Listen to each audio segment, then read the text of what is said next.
अगर आपने अभी तक सभी पार्ट नहीं देखा है तो आपको मेरे YouTube चैनल पे सारे पार्ट मिल जाएंगे। पहले जाकर उन्हें जरूर देखिए, फिर इस पार्ट को आगे देखें ताकि आपको पूरी कहानी अच्छे से समझ आए।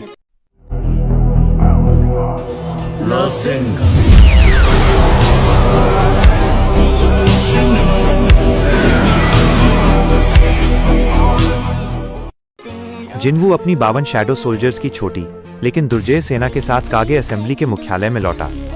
उनके पीछे खड़ी परछाइयों की खामोशी और उनकी आंखों की काली चमक ने पूरे बेस में एक अजीब सा माहौल बना दिया। कागे असेंबली में अब उत्साह और आशंका का मिला जुला माहौल था। मिफूने ने अपने कमांडर की रिपोर्ट भेजी थी जिसमें जिनवू की शक्ति और शैडो आर्मी की दक्षता का बखान किया गया था। तो सुनादे मेज के सामने खड़ी थी। सुंग जिनवू, तुमने न केवल डिवीजन 5 को बचाया बल्कि तुमने अकेले ही ज़ेट्सु के झुंड और 2 एडो तेंसेई को भी निष्क्रिय कर दिया। हमें अपनी गलती का एहसास है। हम तुम्हें एक सहयोगी के रूप में स्वीकार करते हैं। रायकागे जो अभी भी थोड़ा सशंकित था ने कहा, लेकिन तुम्हारी शक्ति को समझना जरूरी है। हम तुम्हें कहाँ तैनात करें? क्या तुम हमारी कमान मानोगे? जिनवू ने स्पष्ट किया, मैं किसी की कमान नहीं मानूंगा। मेरे आदेश सीधे मेरी परछाइयों को जाते हैं। मेरी प्राथमिकता ज़ेट्सु और एडो तेंसेई को खत्म करना है ताकि मैं अपनी दुनिया में वापस जाने का रास्ता खोज सकूं। लेकिन अगर तुम मुझे दुश्मन की सबसे मजबूत जगह बता सकते हो तो मैं वहां जाऊंगा। गारा ने शांति से स्थिति को संभाला। हमारे पास एक और गंभीर समस्या है।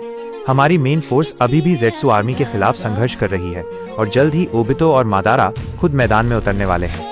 हमें तुम्हारे जैसे विध्वंसक बल की जरूरत है। गारा ने एक नक्शा आगे बढ़ाया।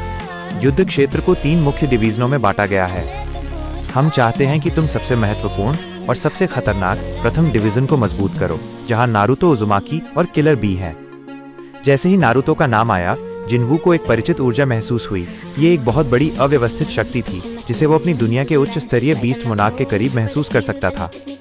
नारुतो उजुमाकी? जिनवू ने पूछा। हाँ, तो सुनादे ने गर्व से कहा, वो हमारा मुख्य हथियार है 9 टेल्स जिनचूरी की, और उसके साथ किलर बी 8 टेल्स जिनचूरी की है। वे दोनों ज़ेट्सु की संख्या को संतुलित कर रहे हैं। जिनवू ने मन ही मन सोचा, 2 मोनार्क लेवल की शक्तियां एक ही टीम में? ये अजीब है। जिनवू ने प्रस्ताव स्वीकार किया। ठीक है, मैं नारुतो उजुमाकी और उस किलर बी से मिलूंगा। जिनवू को सीधे 1st डिवीजन के कमांडर काकाशी हाटाके के पास ले जाया गया। काकाशी, जिसने अपनी एक आंख पर पट्टी बांध रखी थी, जिनवू को देखकर चौकन्ना हो गया। तो तुम हो वो शैडो मैन? काकाशी ने जिनवू की परछाई सेना को देखते हुए कहा। सुंग जिनवू, जिनवू ने जवाब दिया। तभी पास में एक जोरदार धमाका हुआ। एक पीले रंग की ऊर्जा, नारुतो का 9 टेल्स चक्र मोड, ज़ेट्सु के एक बड़े समूह को उड़ा रही थी। बस उन्हीं से मिलो, काकाशी ने हंसते हुए कहा। वे थोड़े उत्साहित हैं। नारुतो उजुमाकी अपने चक्र मोड में एक ज़ेट्सु को रासेंगन से नष्ट करने के बाद जिनवू के पास आया। वाह, तुम बहुत अजीब जुत्सु इस्तेमाल करते हो। नारुतो की आंखें जिनवू की शैडो सोल्जर्स को देखकर चमक उठीं। ये कूल है। क्या तुम भी एक जिनचूरिकी हो? तुम्हारा बीस्ट कौन है? जिनवू ने नारुतो की ओर देखा। उस लड़के में अविश्वसनीय मासूमियत और आत्मविश्वास था जो उसकी दुनिया के हंटर्स में शायद ही कभी मिलता था। जिनवू ने सादगी से जवाब दिया, मैं कोई जिनचूरिकी नहीं हूँ और ये मेरे बीस्ट नहीं है, ये मेरी शैडो आर्मी है। किलर बी, जो पास में खड़ा था, अपने अनोखे अंदाज में रैप करने लगा। यो, शैडो ब्लैक शक्ति से भरा। ये क्या जुत्सु, ये क्या कला?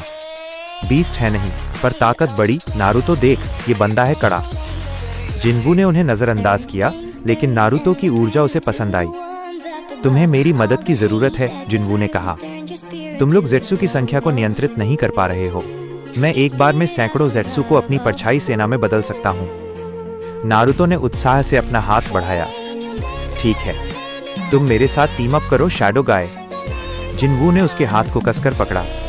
ये गठबंधन औपचारिक था, लेकिन जिनवू को महसूस हुआ कि ये शिनोबी दुनिया में उसके सफर की असली शुरुआत है। अब वो केवल एक बाहरी व्यक्ति नहीं था, वो सीधे युद्ध के केंद्र में था। एपिसोड 5 समाप्त।